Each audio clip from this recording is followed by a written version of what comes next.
Hi guys! Ito nga pala yung pumunta kami ng Mati.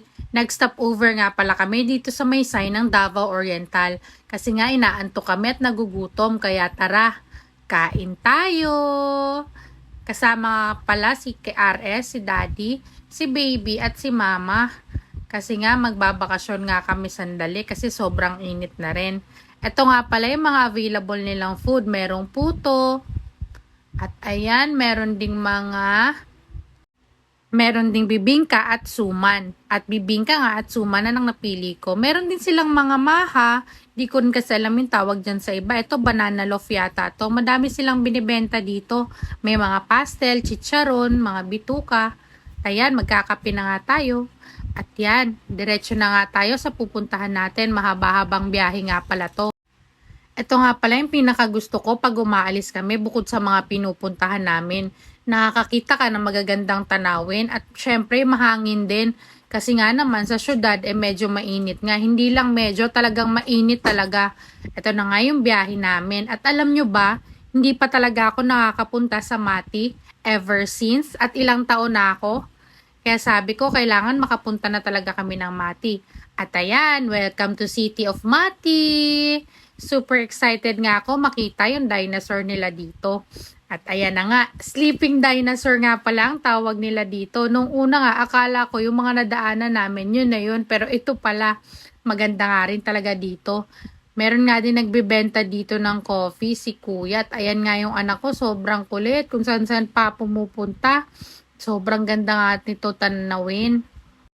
Hindi rin nga kami sobrang nagtagal dito kasi nung pumunta kami ang init nga talaga at hindi nga kakayanin na matagal ka sa labas.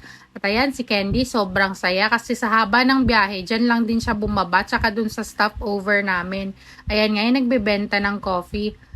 Hindi nga rin kasi kami nakabili dyan kahit gusto ko sana kasi kakakapi nga lang namin dun sa may signage ng Davao Oriental. Ayan, tinitingnan ko talaga kasi ngayon nga lang ako nakapunta dito. Sobrang ganda nga naman ng Mindanao. At ito na nga yung main part. Nandito na nga kami sa Blue Bless Beach Resort sa Mati. Sa Dahican nga pala to. Napakadaming resort dito. Magkakatabi nga lang. At syempre nakita ko rin kasi na sobrang lalakas ng mga waves sa ibang resort. Lalo na doon sa DSR. Kaya mas pinili ko na nga rin dito kasi may dala kaming bata. At ito na nga, nandito na kami sa cottage namin. Hindi ko nga rin pala alam na kasama to. Akala ko iba pa nga yung bayad dito. Pero kasama pala to while waiting sa room namin. Kumuha nga pala kami ng room. At ito nga pala yung dagat nila. Noong una nga, disappointed ako sa dagat. Pero hindi pala. May oras talaga na sobrang ganda ng dagat. At sobrang linaw nga ng tubig. Sobrang dami rin nga palang isda dito. At mga starfish.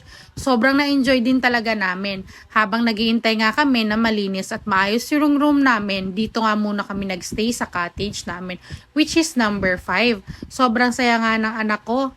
Pero mamaya, mamumroblema nga kami kasi naghahanap na nga siya ng matutulugan. Gusto nang humiga at naiinitan na. Dito rin nga pala kami kakain. Konti nga lang pala yung food na dala namin kasi hindi talaga planado to. Pero okay lang. Ito na nga pala yung room natin. Ayan, tingnan natin. Meron din pala siyang veranda. Meron din siyang lababo. Sa harap din niya yung dagat din. Ayan, may mini ref. Meron din siyang water dispenser at lababo nga. At ayan, pasok tayo sa room. Nung time nga pala na to, holiday at sobrang puno po yung booking. Hirap na hirap ako makakuha ng room. Kaya kung ano na lang po yung available, yun na lang po yung grab namin. At ayan, maximum for 6 person nga po pala to. May TV, air-conditioned room, at double deck. Meron ding pull out. Meron ding mga towel na libre, coffee, mga tissue, at iba pa. Ayan, ito nga pala yung room namin. Sobrang laki nga para sa amin.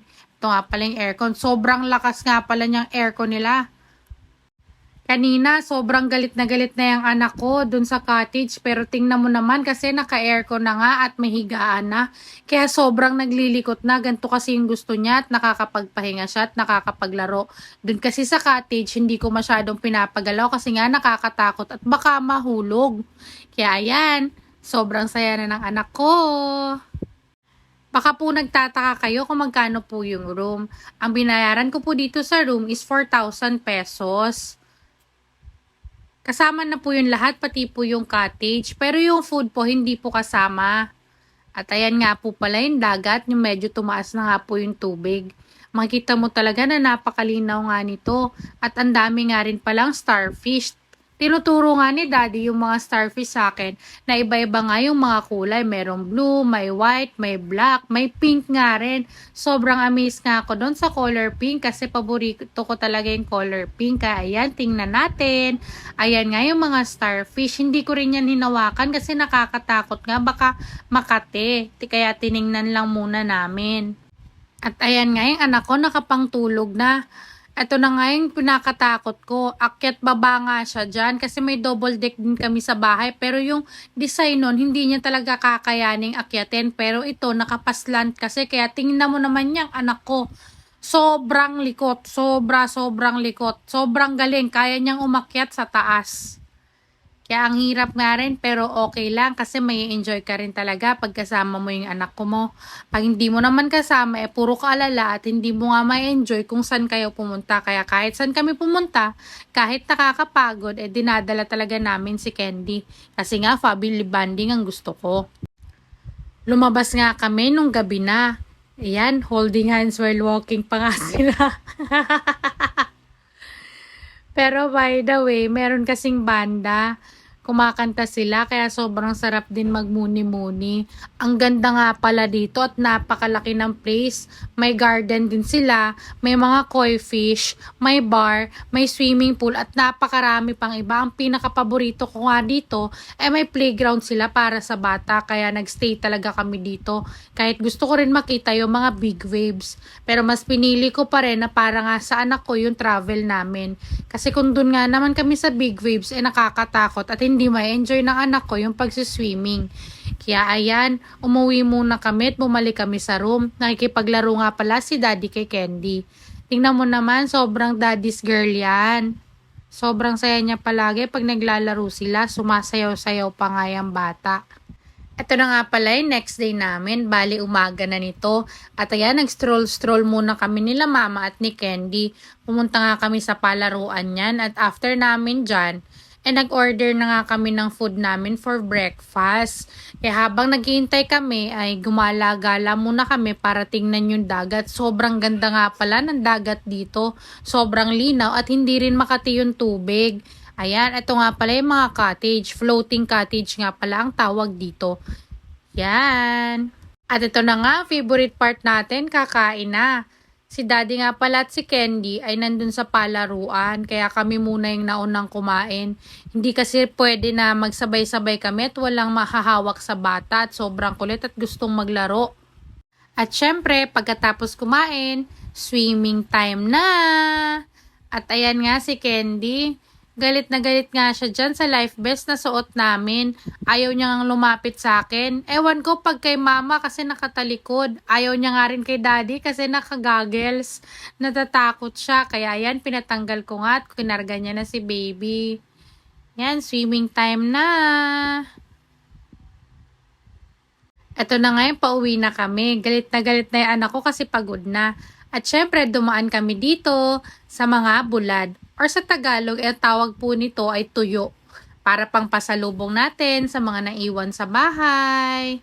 Ayan, nakapili na nga tayo. Nakalimutan ko anong tawag dun sa bulad na yun, pero napakasarap at hindi sobrang alat. At sobrang bango rin pag naluto. At ayan, we're going home. Ang ganda nga ng mga tanawin talaga dito. Ma-amaze ka talaga sa formation ng rocks at ng mga trees. Kaya, ito rin talaga yung one of a must pag nagbabiyahe ka. Yung makita mo talaga yung tanawin at hindi ka matutulog sa biyahe mo. Kasi ito yung pinaka nakaka-fulfill talaga ng feeling. Kasi nakakapagod din mag-swimming. Kaya sobrang sarap sa mata at makapag-relax na nakakita ka ng mga gantong bagay. Ayan, goodbye Mati!